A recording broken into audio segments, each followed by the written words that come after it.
Bien, hermanos, pues buenos días, que Dios les bendiga. Sean bienvenidos a esta clase de Escuela Bíblica Dominical. Gracias a Dios porque en este primer domingo del año podemos estar presentes, dando inicio a pues nuestros cultos, pero también a esta actividad en particular que ya por la pandemia la habíamos dejado de realizar. Y gracias a Dios porque pues nos da la oportunidad de estar nuevamente reanudando este tiempo de enseñanza para nuestra formación espiritual, nuestra formación cristiana, tanto de niños como de jóvenes, de adultos. Entonces pues yo personalmente estoy muy contento, estoy muy agradecido con el Señor por esta oportunidad y pues emocionado también por lo que vamos a estar viendo a través de este tiempo de Escuela Bíblica Dominical, que espero sea de bendición para nuestras vidas. Pues vamos a dar inicio, hermanos, a este tiempo. Ahorita que llegue la maestra, ya está aquí la maestra Vianey, ya pueden pasar los niños a su clase. Adelante, pueden pasar. Uy.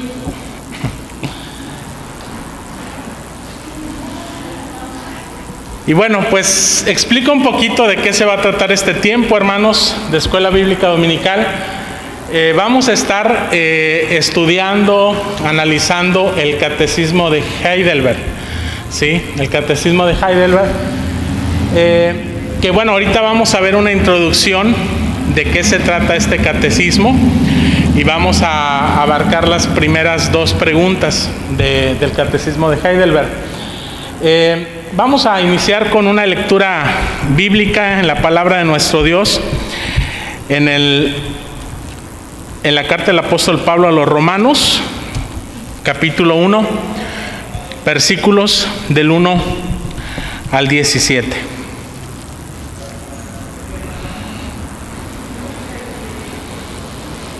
Romanos 1, del 1 al 17.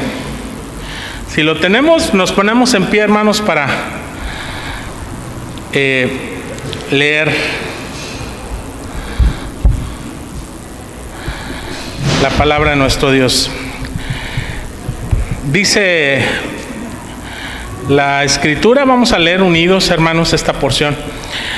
Pablo, siervo de Jesucristo, llamado a ser apóstol, apartado para el Evangelio de Dios, que Él había prometido antes por sus profetas en las Santas Escrituras, acerca de su Hijo, nuestro Señor Jesucristo, que era del linaje de David según la carne, que fue declarado Hijo de Dios con poder, según el Espíritu de santidad, por la resurrección de entre los muertos, y por quien recibimos la gracia y el apostolado para la obediencia a la fe en todas las naciones, por amor de su nombre, entre las cuales estáis vosotros llamados a ser de Jesucristo. A todos los que estáis en Roma, amados de Dios, llamados a ser santos, gracia y paz a vosotros de Dios nuestro Padre y del Señor Jesucristo. Primeramente doy gracias a mi Dios mediante Jesucristo con respecto a todos vosotros, de que vuestra fe se divulga por todo el mundo, porque testigo me es Dios, a quien sirvo en mi espíritu en el Evangelio de su Hijo, de que sin cesar hago mención de vosotros siempre en mis oraciones, rogando de alguna manera tenga al fin, por la voluntad de Dios, un próspero viaje para ir a vosotros, porque deseo veros para comunicaros algún don espiritual a fin de que seáis confirmados, esto es, para ser mutuamente confortados por la fe que es común a vosotros y a mí. Pero no quiero, hermanos, que ignoréis que muchas veces he propuesto ir a vosotros, pero hasta ahora he sido estorbado para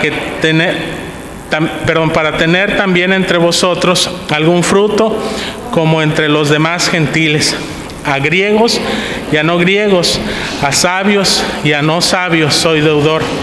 Así que, en cuanto a mí, pronto estoy a anunciaros el Evangelio también a vosotros que estáis en Roma. Porque no me avergüenzo del Evangelio, porque es poder de Dios para salvación a todo aquel que cree, al judío primeramente y también al griego. Porque en el Evangelio la justicia de Dios se revela por fe y para fe, como está escrito, mas el justo por la fe vivirá. Amén. Vamos a orar, hermanos. Padre Celestial, gracias, Señor, por la lectura de tu palabra. Gracias, Señor, por esta oportunidad que tú nos das de poder estar congregados, Señor, en este lugar para llevar a cabo, Señor, este tiempo de enseñanza de Escuela Bíblica Dominical. Gracias, Señor, por el inicio de este nuevo año aquí, Señor, en tu iglesia, alabándote, bendiciéndote, Señor, por todo lo que tú eres, por lo que tú has hecho, por lo que haces, por lo que aún harás en nuestras vidas. Gracias, Señor, te damos y te suplicamos, Señor, que tú estés con nosotros en este tiempo, que tú nos des comprensión, sabiduría, Señor, sobre tu palabra, Señor, en nuestras vidas, y que seamos edificados, seamos instruidos por medio de ella, Señor, para crecer, para hacer tu voluntad, Señor, para ser agradables ante tus ojos. Quédate pues con nosotros, así como con los niños en su respectiva clase. En el nombre de Cristo Jesús te lo pedimos. Amén. Pueden tomar sus lugares, hermanos. Pues les estoy invitando, hermanos, que si en este tiempo quieren acompañarnos de este lado, por favor, para que pues puedan apreciar un poquito mejor las diapositivas, que están un poquito difusas porque hace falta pues más luz al cañón y hay mucha luz en el santuario, entonces no se alcanza a ver. No tengan temor, acérquense. Malena, Elías, hermanos, pásenle para acá lo más cercano que puedan. Y ya después de este tiempo de escuela dominical ya nos podemos regresar a los lugares que ustedes prefieran para el culto, ¿sí? No se preocupen.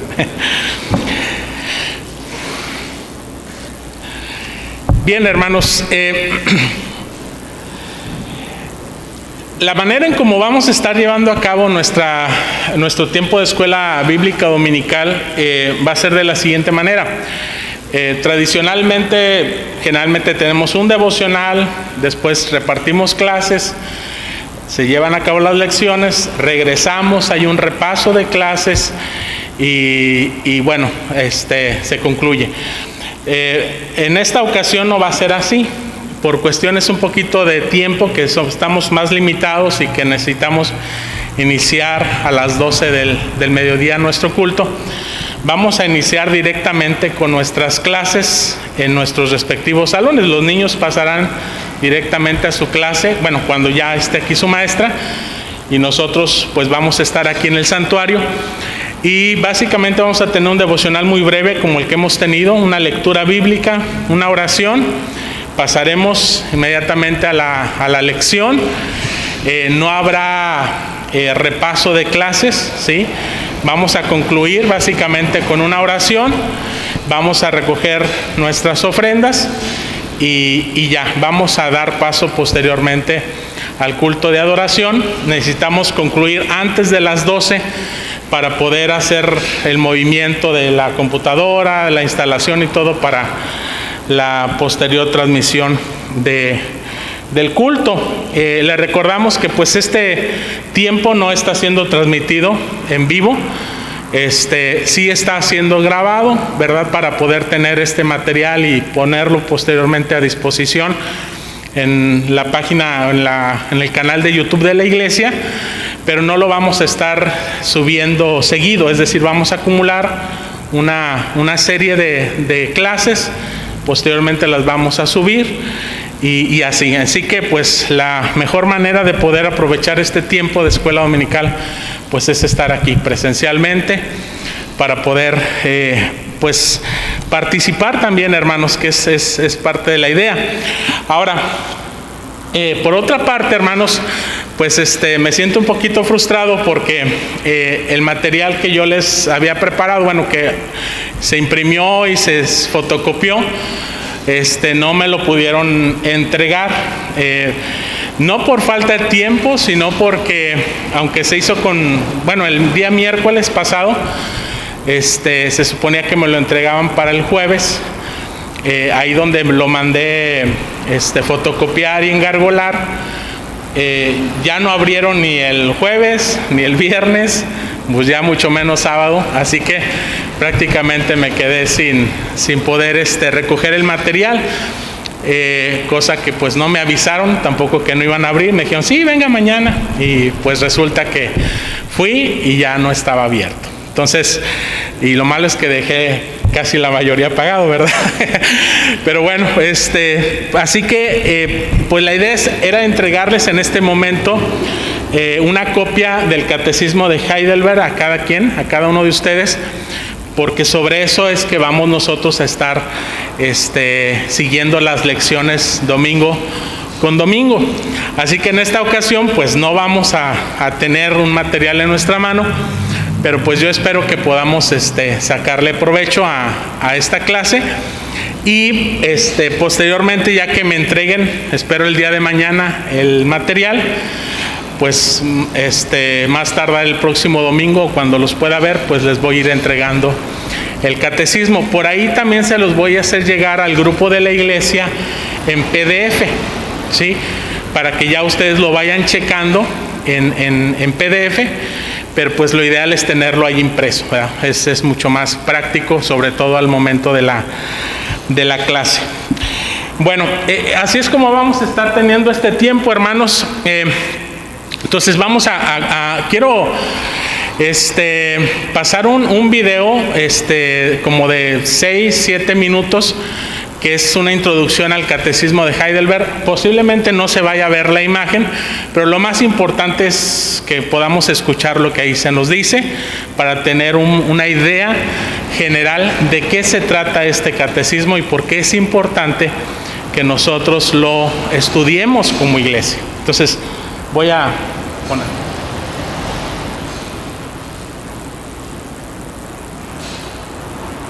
El Catecismo de Heidelberg es un documento muy importante que utilizan muchas de las iglesias reformadas.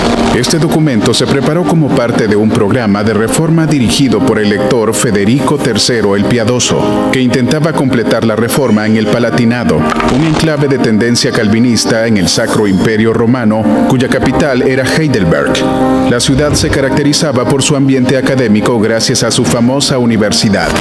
Sin embargo, a mediados del siglo XVI, la situación espiritual del territorio no era la mejor. Los ministros no estaban bien entrenados, las congregaciones no estaban bien alimentadas y las supersticiones eran más prominentes que el conocimiento de las Escrituras. Federico III había heredado el cargo de elector de su tío, que no tenía hijos. Asumió este cargo en 1559 y apenas comenzó, tuvo que lidiar con una acalorada controversia. Un desacuerdo entre líderes y académicos protestantes sobre la doctrina de la Cena del Señor. A un lado de la disputa estaba Tilemann Jesusius, defensor de la visión luterana de la Cena. Del otro lado estaba Wilhelm Klewitz, que promovía una visión más reformada del sacramento. La disputa se volvió tan amarga y tan pública que incluso se abordó desde el púlpito. Así que Federico III decidió que, por la paz y el bienestar de la Iglesia, el enfrentamiento entre estos dos hombres debía detenerse, así que los despidió a ambos. Después de que Federico III despidió a Jesusius y Klewitz, las cosas se calmaron un poco. Sin embargo, ahora dos puestos importantes tenían que ser ocupados. El primer hombre que Federico reclutó para llenar estos vacíos fue Caspar Olevianus. Durante un tiempo enseñó en la universidad, pero pronto se instaló en su nuevo papel como predicador. Poco después, Zacarías Ursinus también vino a Heidelberg, asumiendo el papel de enseñar teología en la universidad. Aunque Federico prefería la fe reformada, esperaba conciliar a los grupos protestantes contendientes, que incluían al partido luterano ortodoxo, que se enfrentaba tanto al partido reformado como a los seguidores luteranos más moderados. El elector esperaba que un nuevo catecismo fuera la base de la reconciliación. Para esta tarea de escribir el nuevo catecismo, Federico comisionó a Ursinus y a Olevianus. Ursinus y Olevianus basaron el documento en trabajos anteriores realizados por ellos mismos y por otros, e intentaron preparar un catecismo aceptable para todos. Al discutir los sacramentos, buscaron llevar sus declaraciones reformadas lo más cerca posible a la posición moderada del luteranismo. Sin embargo, el trabajo no fue exclusivo de Ursinus y Olevianus. Al menos 3 grupos diferentes de personas participaron en la preparación del catecismo, como profesores de teología, líderes de iglesia y consistorios. Al igual que otros catecismos, el Catecismo de Heidelberg usa un formato de preguntas en segunda persona y respuestas en primera persona. Además, las respuestas a esas preguntas son generalmente cortas y cuidadosamente estructuradas. Algunas incluso tienen un ritmo poético con el objetivo de ser memorables y útiles para instruir a las personas en las verdades básicas de la fe. El Catecismo de Heidelberg se dividió en 3 partes principales: nuestro pecado y miseria, nuestra liberación del pecado y nuestro agradecimiento a Dios por tal liberación. Fue diseñado para leerse en 52 semanas. Así se podía estudiar en la iglesia durante un año. También vale la pena aclarar el corazón detrás de la creación de este catecismo. El documento no pretende ser un reemplazo para las Escrituras. Su objetivo, más bien, es guiar al estudiante hacia la palabra de Dios, no alejarlo de ella. Ciertamente, el Catecismo de Heidelberg no fue el único ni el primer catecismo publicado. De hecho, el uso de catecismos se remonta a los primeros siglos de la Iglesia. Los reformadores simplemente recogieron esta buena tradición y la utilizaron ampliamente. Lutero escribió su Catecismo Menor en 1529 y Calvino publicó un catecismo para la ciudad de Ginebra en 1542. Esos son solo 2 ejemplos. Se podrían agregar muchos otros a la lista. Ursinus y Olevianus muy probablemente fueron influenciados por estos y otros catecismos. Tan pronto como se publicó en 1563, el documento atrajo mucha atención. Apareció en latín en 1563. De hecho, este había sido el plan del elector desde el principio. Si los niños del Palatinado estaban siendo instruidos en escuelas alemanas o latinas, él quería que todos aprendieran del mismo catecismo. Posteriormente, también apareció una traducción al holandés, y desde entonces ha ocupado un lugar muy especial dentro de la Iglesia Reformada holandesa, junto a la Confesión belga y a los cánones de Dort. Pronto siguieron más traducciones, al inglés en 1572, al húngaro en 1577, al francés en 1590 y al griego en 1609. En nuestros días, el catecismo se ha traducido a más de 25 idiomas. El Catecismo de Heidelberg es un documento de fe extraordinariamente cálido y personal que merece su popularidad. La fuerza y el atractivo de este catecismo es el hecho de que es práctico y devocional, más que intelectual, dogmático o polémico. Posiblemente esa sea la razón por la que es tan querido y usado hasta hoy entre las iglesias reformadas. El Catecismo de Heidelberg es el más personal y devocional de los credos y confesiones de la era de la Reforma. Las iglesias reformadas no solo se han propuesto enseñarlo durante siglos, sino que los creyentes de todo el mundo han encontrado fundamentos teológicos y consuelo personal en sus páginas. El Catecismo de Heidelberg ha circulado más ampliamente que cualquier otro libro cristiano después de la Biblia. La imitación de Cristo de Thomas Kempis y el progreso del peregrino de John Bunyan. Esa es una evidencia clara de su importancia y su calidad.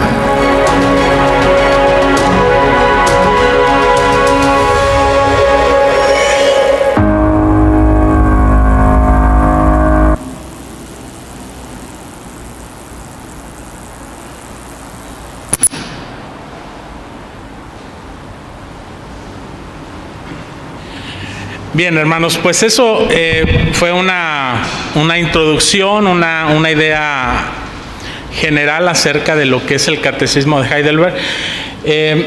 Nada más quiero retomar algunos aspectos acerca de los catecismos. ¿Por qué es importante, hermanos, que nosotros estudiemos los catecismos? Bueno, como se decía aquí en el video, siempre hay la necesidad de poder tener claridad en cuanto a lo que nosotros creemos, en cuanto a nuestra fe. Pero no solamente se trata de un asunto meramente intelectual, de saber qué es lo que yo creo. Se trata de que esa fe genera convicciones en nuestros corazones. Y esas convicciones son nuestras motivaciones, son las razones, el propósito por cual nosotros vivimos y hacemos lo que hacemos. Así que una fe bien fundamentada, pues va a dar como fruto, pues vidas cristianas crecientes, maduras, fructíferas. ¿Y quién es el que se va a agradar de todo eso? Pues el Señor. Básicamente ese es el propósito, ¿verdad? De que nosotros tengamos claridad en cuanto a nuestra fe, para que nuestro Señor sea glorificado, no solamente por nuestros conocimientos, sino por nuestras convicciones, que nosotros sepamos por qué nosotros amamos a Dios, por qué lo alabamos, por qué lo servimos. Y aunque parece que esto es algo como muy inicial para cualquier persona en la vida cristiana, son cosas que estoy seguro que probablemente nosotros no hemos tenido la oportunidad de meditar.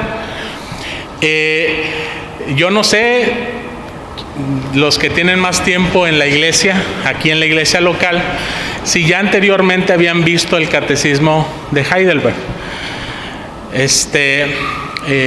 Probablemente no.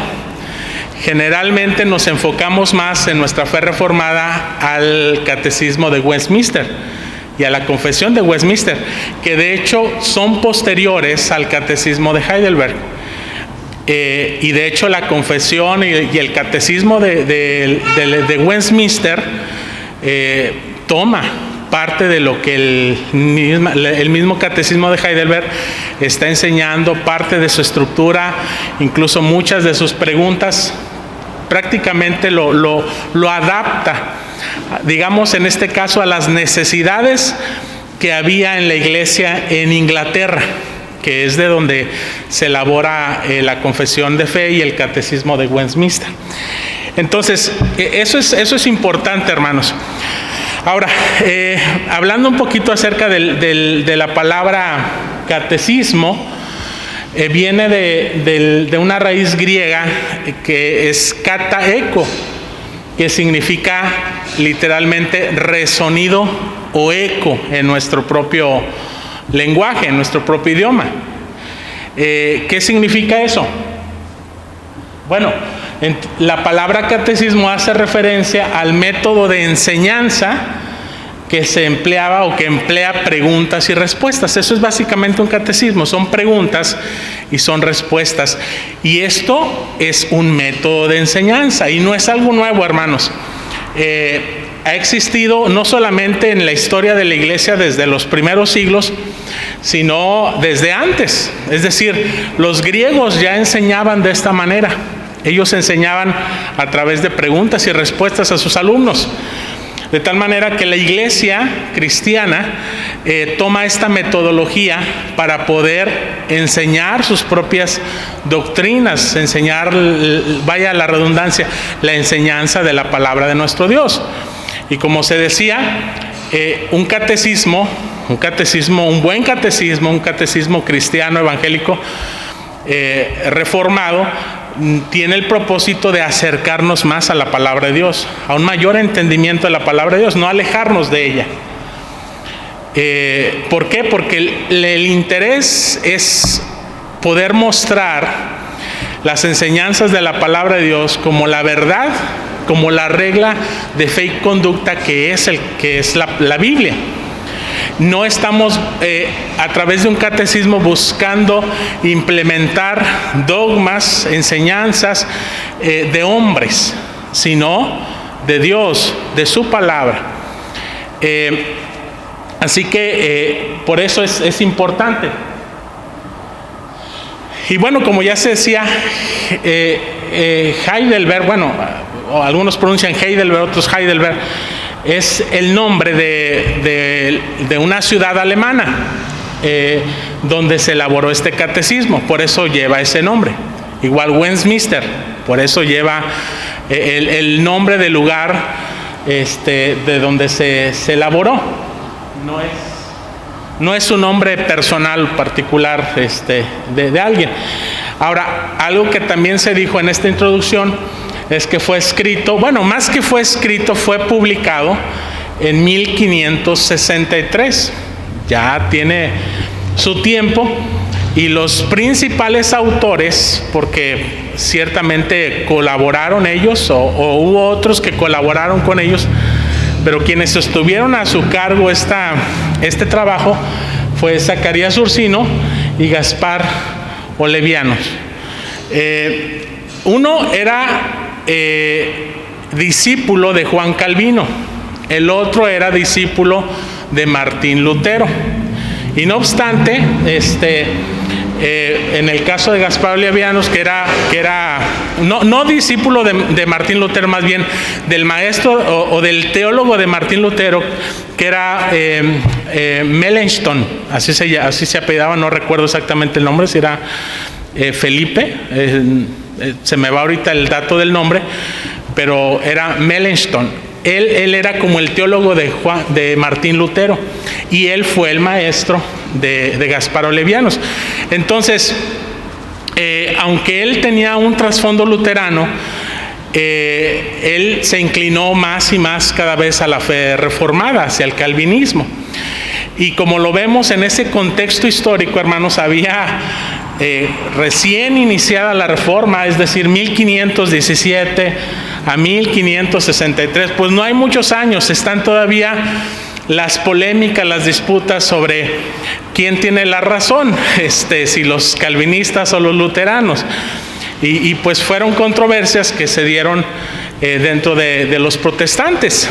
Y bueno, como también se dijo, pues se trató de resolver esas controversias a través de la formulación de este catecismo, ¿sí?, que pudiera tener más un carácter, hermanos, pastoral, más que meramente así como fijar una posición teológica, sino enfocarse realmente en el beneficio que nosotros obtenemos a causa del conocimiento del Evangelio, de la palabra de nuestro Dios, y no en cuestiones más secundarias a nuestra fe, como era en ese entonces pues la posición en cuanto a la Santa Cena, es decir, si era la presencia simbólica de Cristo lo que estaba ahí en los elementos, es decir, es la presencia espiritual de Cristo, o como decía Lutero, pues estaba ligada esa presencia espiritual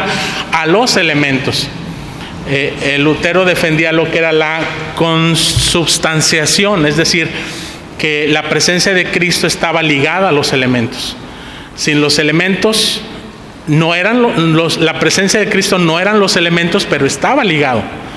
Sin esos elementos, pues no está allí Jesucristo. Y bueno, los calvinistas decían, no, la presencia de Cristo está espiritual en la iglesia, y los elementos son solamente un símbolo de ello. Pero bueno, más allá de esas disputas, la idea fue formar la fe de la iglesia protestante. Recordemos que venía de la Reforma, venían de una ignorancia, y que incluso muchos de los pastores, de los ministros, pues también estaban sumergidos en esa ignorancia, necesitaban instrucción, y por eso es que se hizo este catecismo. Y creo yo, hermanos, que aunque nuestras luchas, nuestras controversias hoy en día posiblemente sean otras, seguimos teniendo la misma necesidad de la formación doctrinal, y que tenga un significado, una trascendencia espiritual en mi vida, aquí y ahora, o sea, en mi vida, en mis circunstancias, en mis necesidades, encontrarle ese sentido, y no verlo solamente como un documento histórico, doctrinal, teológico, frío, lejano de mi realidad como cristiano hoy en día. Que muchas veces se suele pensar así. La teología es muy fría y no tiene realmente nada que ver con mi propia vida. Y nos vamos a dar cuenta a través de estos domingos, hermanos, que vamos a estar estudiando, estos 52 domingos en los que está dividido el catecismo. Esperamos que podamos perseverar todo este año, Dios mediante, en el estudio de este catecismo y darnos cuenta de la riqueza espiritual que esto va a proveer a nuestras vidas. Entonces, hasta aquí, ¿algún comentario, alguna pregunta, algo, hermanos, que quieran aportar?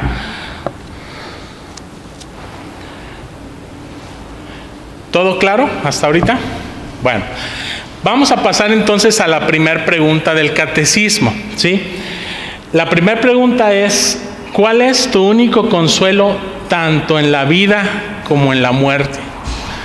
¿Cuál es tu único consuelo tanto en la vida como en la muerte? Y fíjense, hermanos, cómo comienza el catecismo planteando una pregunta que tiene que ver con nosotros y que tiene que ver con nuestra espiritualidad, con nuestra vida espiritual. Cuando habla de consuelo, está hablando de un aspecto muy subjetivo, de algo que emana desde lo más profundo de nuestro corazón, en donde podemos nosotros encontrar consuelo, tanto en la vida, es decir, en esta vida presente y en medio de todas sus circunstancias y sus adversidades, como el saber que algún día moriremos.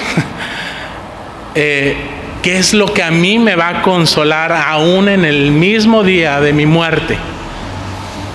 Yo pregunto, ¿eso no tiene que ver con nuestra vida aquí y ahora? ¿Con nuestra propia realidad de lo que somos como seres humanos?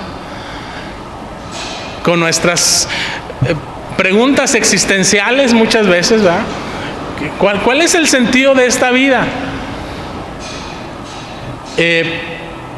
Y veamos la respuesta, hermanos, la respuesta que da este catecismo. Dice que yo, fíjense, con cuerpo y alma, voy a quitar esto por aquí. Dice que yo, con cuerpo y alma, tanto en la vida como en la muerte, no me pertenezco a mí mismo, sino a mi fiel Salvador Jesucristo, que me libró del poder del diablo, satisfaciendo enteramente con preciosa sangre por todos mis pecados, y me guarda de tal manera que sin la voluntad de mi Padre Celestial, ni un solo cabello de mi cabeza puede caer. Antes es necesario que todas las cosas sirvan para mi salvación. Por eso también me asegura por su Espíritu Santo la vida eterna y me hace pronto y aparejado para vivir en adelante según su santa voluntad.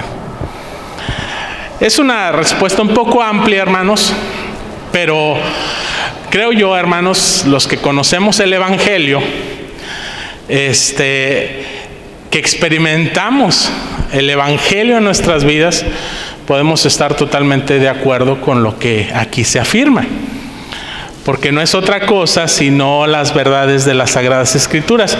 Y hermanos, por supuesto el catecismo trae pregunta-respuesta y trae las citas bíblicas, los textos bíblicos en los cuales se respaldan estas respuestas.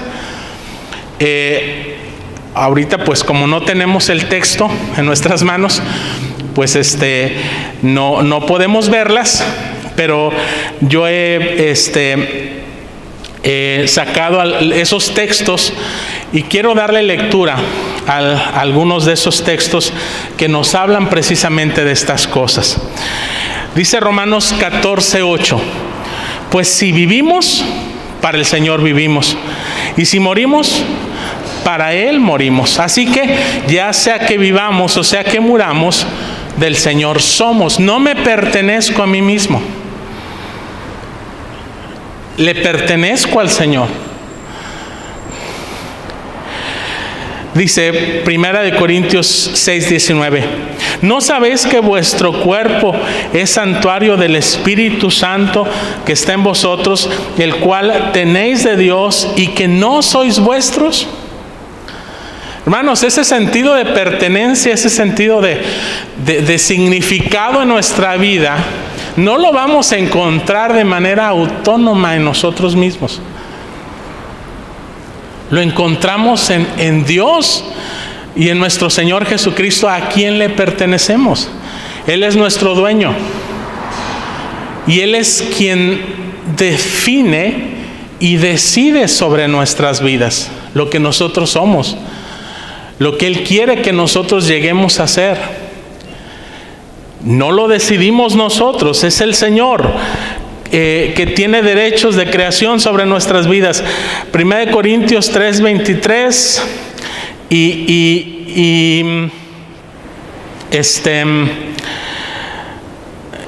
Tito 2:14 dice, y vosotros de Cristo y Cristo de Dios.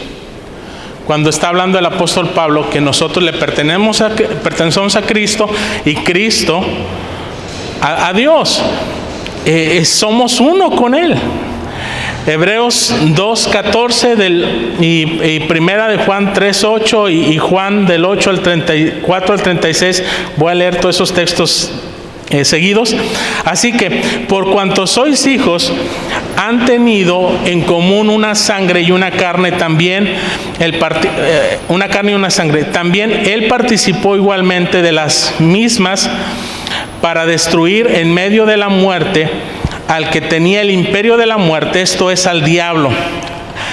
El que practica el pecado procede del diablo, pues el diablo peca desde un principio. Para esto fue manifestado el Hijo de Dios, para que destruya las obras del diablo.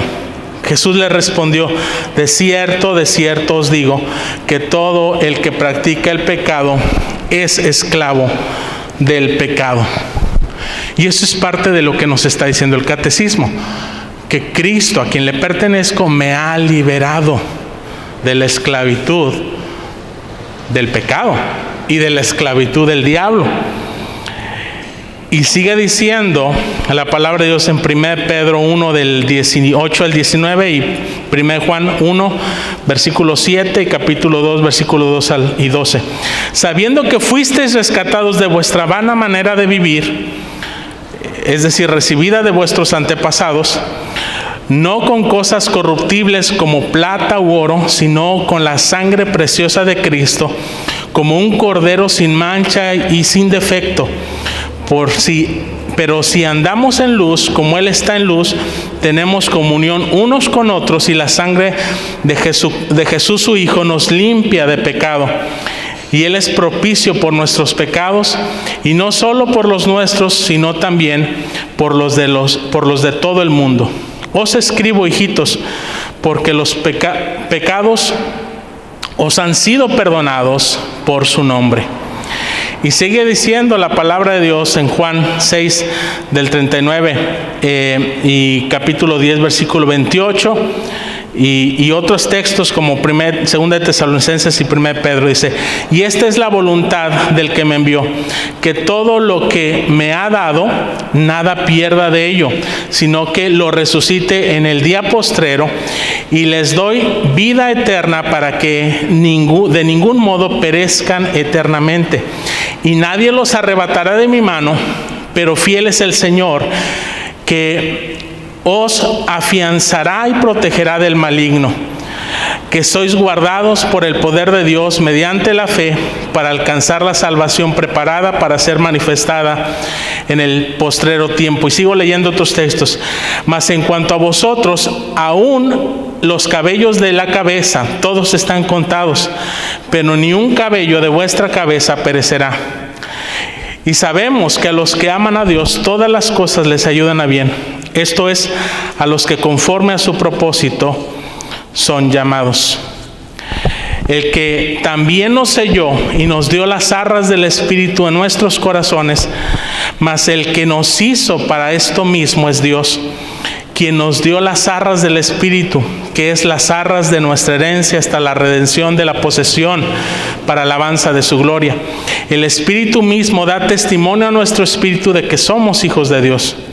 Porque todos los que son guiados por el Espíritu de Dios, estos son hijos de Dios. Os anunciamos también lo que hemos visto y oído, para que también vosotros tengáis comunión con nosotros, y nuestra comunión es con el Padre y con su Hijo Jesucristo. Bien, hermanos, he querido leer todos los textos que trae el catecismo para que nos demos cuenta, nada más como un ejemplo, de la conexión que hay entre la palabra de Dios y lo que está diciendo el texto. Básicamente lo que está haciendo el catecismo es extraer el testimonio de la palabra de Dios sobre un asunto tan importante, tan trascendental para nuestras vidas, como el hecho de poder tener consuelo, seguridad, aquí, ahora y por la eternidad. Y de esto habla, hermanos, este catecismo. La palabra aquí que se traduce, hermanos, en el catecismo como consuelo, transmite la idea de fuente de fuerza, de vigor, de seguridad, de ánimo. Otra palabra, hermanos, que se usa es confort o confortación. Así que el sentido de esta pregunta, de esta primera pregunta del catecismo es: ¿dónde sacas tú la fuerza? ¿Dónde sacas tú la fuerza para vivir? ¿Y dónde sacas tú la fuerza para morir? Porque si algo debemos de estar seguros como seres humanos, y lo sabemos, es que un día moriremos, así como nacimos. Pero ¿de dónde nosotros encontramos esa fortaleza, esa fuerza? ¿Cuál es la única fuente de vigor espiritual en nuestras vidas? ¿Qué es lo que le da realmente estabilidad emocional a nuestra existencia?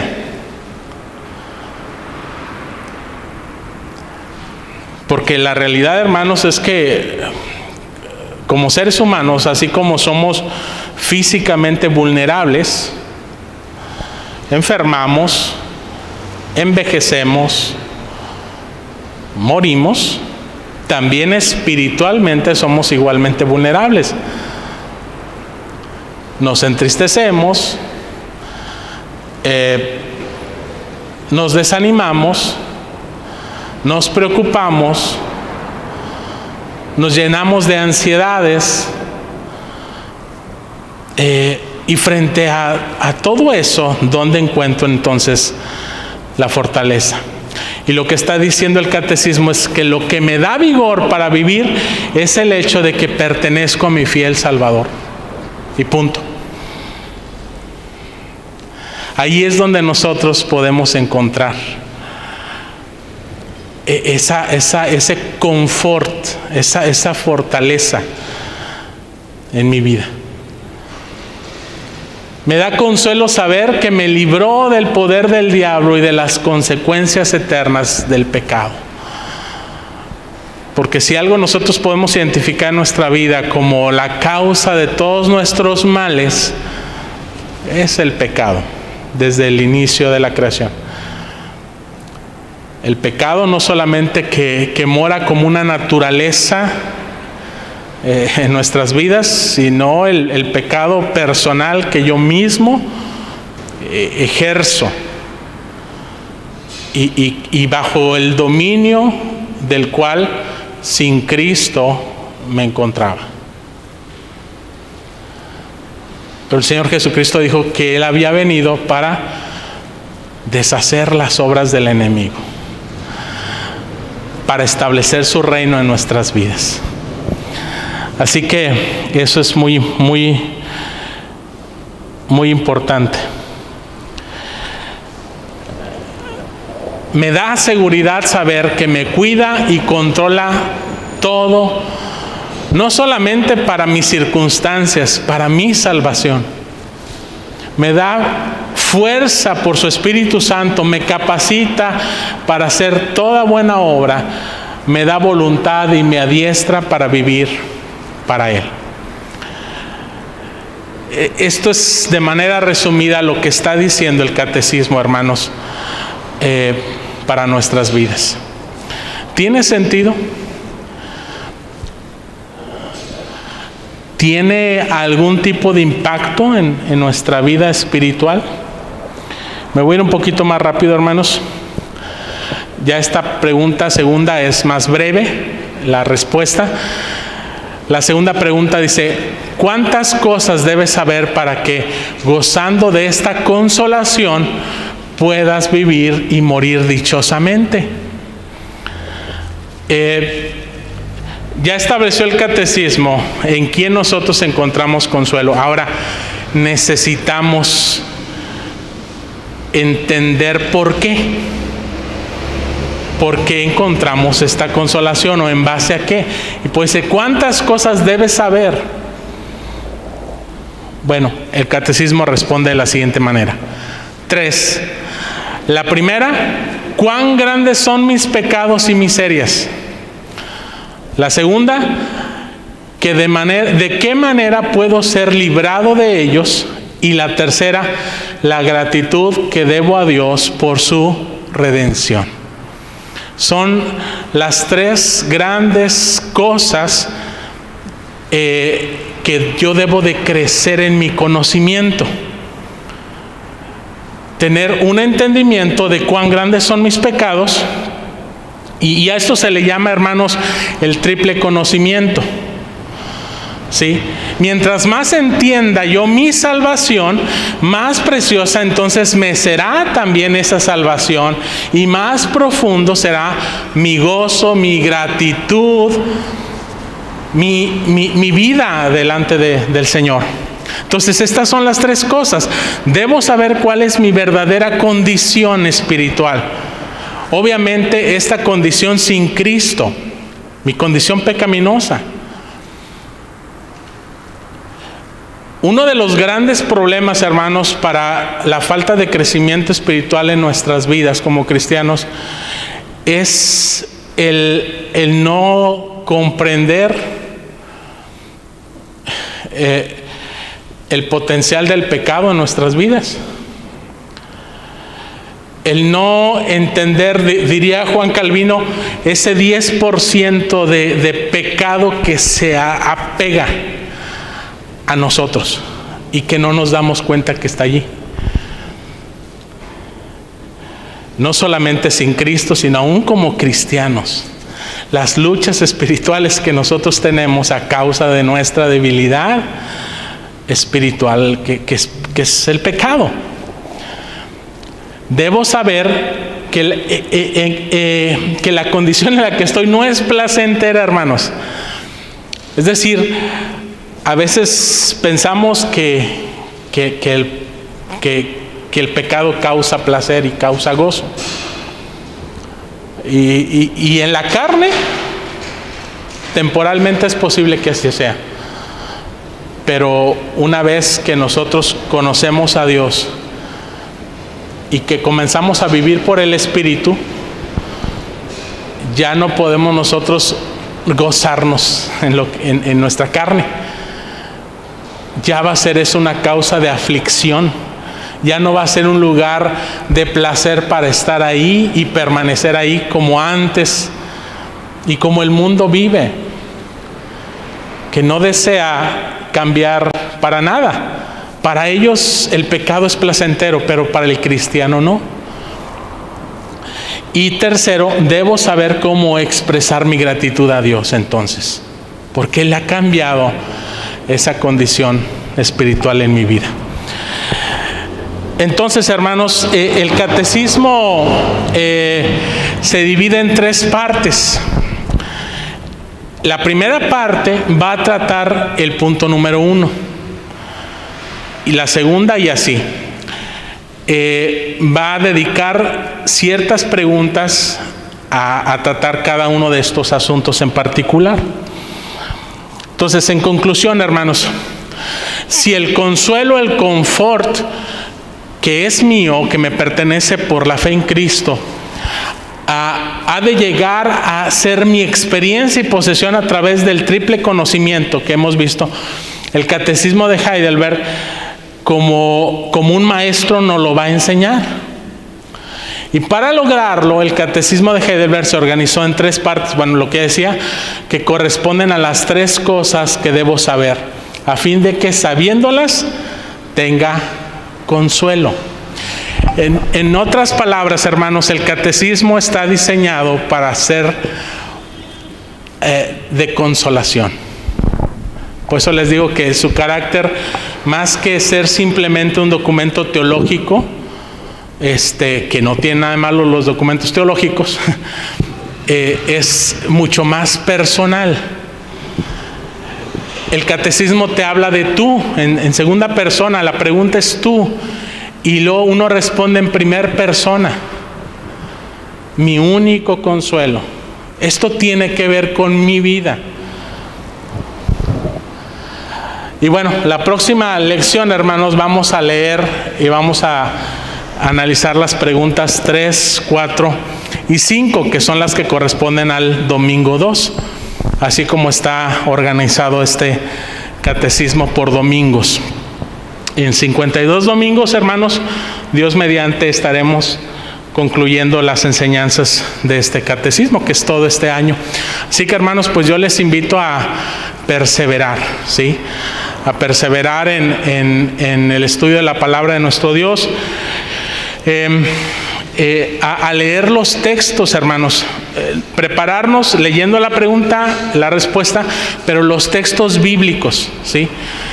Para que ya traigamos esa idea clara en nuestra mente y ya podamos enfocarnos un poquito más en digamos, ahondar en algunos otros aspectos, pero leer los textos es sumamente importante también. Bien, hermanos, ¿algún comentario, alguna pregunta, alguna duda? ¿Algo que quieran ustedes aportar?